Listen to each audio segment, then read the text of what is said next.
Imagine a god born into darkness, swallowed whole by his own father before he even drew breath. Hades, eldest son of the Titans Cronus and Rhea, entered the world not with cries of life, but with the cold silence of imprisonment, trapped within the belly of a parent who feared the prophecy of his own downfall. Yet fate has a way of unspooling even the cruelest designs. When Zeus, his younger brother, rose in rebellion, he forced Cronus to regurgitate the swallowed children, freeing Hades, Poseidon, Demeter, Hera, and Hestia into a world on the brink of war. Tonight, we descend into the shadowed corners of ancient myth, where Hades' story is not one of heroism or vengeance, but of inevitability, power, and the lonely weight of rule over death itself. Join us as we walk the boundary between life and the underworld, and we learn why the god of the dead commands both fear and respect, ruling realms few dare to enter. Swallowed by fear, yet destined to rise. Hades' life began in a prison unlike any mortal could imagine. As the eldest son of the Titans Cronus and Rhea, he was not greeted with lullabies or warmth. Instead, he was swallowed whole by his own father the moment he was born. Cronus, tormented by a prophecy that one of his children would overthrow him, sought to prevent his demise before it could begin. Within the cold, suffocating darkness of his father's belly, Hades' first experience of the world was the absence of it. A void where nothing breathed, nothing moved, and nothing lived but the faint spark of consciousness already forming. Centuries passed in that prison of flesh, a limbo of shadow and silence, until the day Zeus rose against Cronus, the youngest of the Titan children. Zeus wielded cunning, courage, and a resolve to free his siblings. He forced Cronus to regurgitate Hades, Poseidon, Demeter, Hera, and Hestia, one by one. Hades emerged into the light for the first time, eyes adjusting to a world that had moved on without him, a reality shaped by the very father who had sought to erase him. Yet freedom did not mean safety. The earth itself trembled as war brewed between the newly liberated Olympians and the Titans who still clung to power. Hades, though newly born into the light, was already cast into the shadows of fate.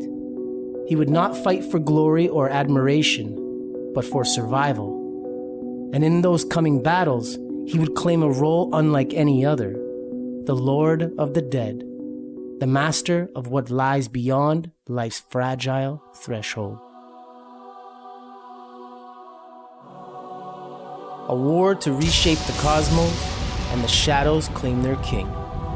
Hades had tasted freedom, but it came at the price of fire and fury. The Titans, ancient rulers of the universe, refused to surrender their reign. Led by Cronus, they gathered armies of monstrous beings, their wrath echoing through the heavens and earth alike. The newly free Olympians, Hades among them, stood ready.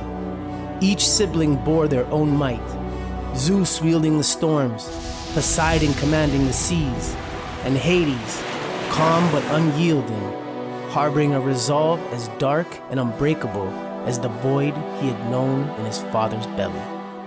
The Titanomachy began, a war that tore the cosmos apart. Mountains crumbled, oceans rose in rage, and the sky was split by lightning and fire. Hades did not seek glory, but his power was undeniable. His shadowed presence unnerved enemies, his calculated strikes silencing the Titans' fiercest warriors.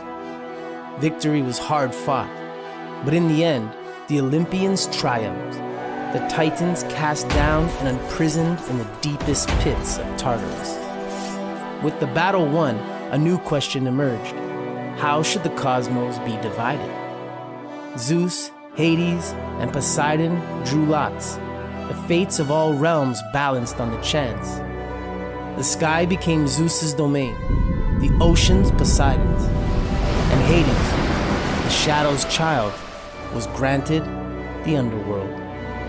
A desolate, endless realm of darkness and silent power. Here, he would rule not as a tyrant, but as a keeper of order, a master of the dead, and a sovereign of the riches buried beneath the earth. From the chaos of war, Hades' kingdom was born, eternal, unyielding, and untouched by mortal folly. A kingdom of shadows, and a king unseen, yet ever present. Hades' domain was unlike any other. The underworld stretched into endless darkness, rivers curling like veins of silver and black, and mist that clung to the bones of the departed. Souls wandered here, neither punished nor rewarded at first, but guided by the unyielding hand of their silent king. Hades did not command death itself, nor did he delight in torment. Instead, he maintained a balance, judging the dead and ensuring that each spirit found its place in the shadowed halls of his realm. Yet there was more to Hades than the grave. Beneath the earth, hidden treasures glittered, gems, gold, and minerals that even mortals dared not seek. For this reason, the Romans called him Pluto, the Rich One. He walked among shadows and riches alike, a sovereign of both death and the earth's hidden bounty. The crown of his power included the cap of invisibility, forged by the Cyclops, which allowed him to move unseen among gods and mortals alike, a presence felt but rarely seen. Though the underworld was feared, Hades was not cruel. He allowed spirits their peace, but he demanded respect. His silence was a warning, his shadow a reminder that all life ends, yet all must be accounted for. Here in the depths of the unseen world, the god-shaped destinies in whispers ruled with quiet authority and guarded the fragile line between life and death. The underworld was not just a prison for the dead, it was a testament to the power of restraint, patience, and the enduring weight of eternal rule. A single abduction, and the world itself would tremble. Hades' reign over the underworld was steady, silent, and absolute, until desire pierced the shadows. Persephone, daughter of Demeter, goddess of the harvest, wandered the fields, radiant as spring itself. Her laughter stirred life in every corner of the earth. But the king of the dead saw her and was struck not by a whim, but by an unyielding longing. In a swift, inevitable moment, Hades emerged from the chasm of his dark realm and claimed her, spiriting her away to the underworld to be his bride.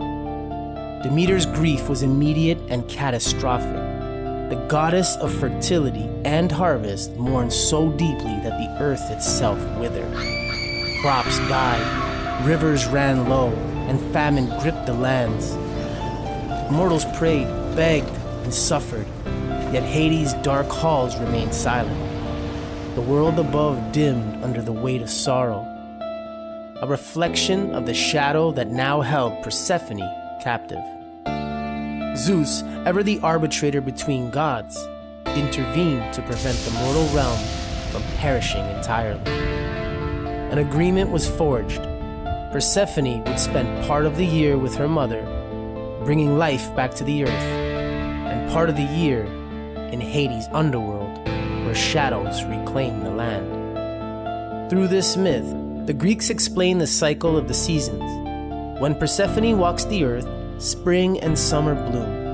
When she returns to her husband's shadowed halls, the world withers in autumn and winter. And so, the union of Hades and Persephone became more than a tale of love or abduction. It became a story of life, death, and the delicate balance that binds the living to the unseen. Ruler of shadows, master of silence, yet more than a god of death. Hades' dominion over the underworld was often misunderstood. Mortals feared him, imagining a cruel, vengeful deity who delighted in suffering. Yet the truth was far more complex. Hades did not wield death as a weapon. He maintained balance, guiding souls to their rightful place, judging with a quiet authority that left no room for chaos. His was a realm of order, not malice, and he carried the weight of the dead with solemn precision. Beyond his somber duties, Hades held another form of power, known as Pluto, the Rich One. He governed the hidden treasures of the earth, the precious metals, gems, and minerals that slumbered beneath the soil. While he dwelled in darkness, life above owed much to his hidden generosity. Invisibility cloaked him with a helm made by the Cyclops, allowing him to move unseen, an unseen hand shaping both mortal and divine events alike. Even the abduction of Persephone, often seen as cruelty, revealed another facet. Hades' desire was tempered by permanence and responsibility. Persephone became queen of the underworld, a partner in governance rather than a pawn, and their union symbolized the cyclical balance of life and death. Hades was neither villain nor hero. He was a god of boundaries, a keeper of limits that even Olympians could not cross. While the living feared the underworld, it was the shadow of his hand that kept the cosmos in harmony. Mortals may tremble at his name, but his legacy endures as a testament of restraint, vigilance, and the power of a god who rules without needing applause. Hades' story is one that lingers in shadow, often misunderstood, yet central to the balance of the cosmos. Unlike the loud exploits of Zeus or the sea-swept power of Poseidon, Hades ruled in silence, maintaining order where chaos might otherwise reign. His realm, the underworld, is not merely a place of punishment. It is a kingdom of inevitability, a mirror reflecting the lives once lived and the debts owed to fate. Through the abduction of Persephone, the richness of the earth's hidden treasures, and his quiet vigilance over the dead, Hades shows a complexity often lost in myth. He is not cruel, nor is he absent. He is essential, the unseen hand that guides, judges, and preserves.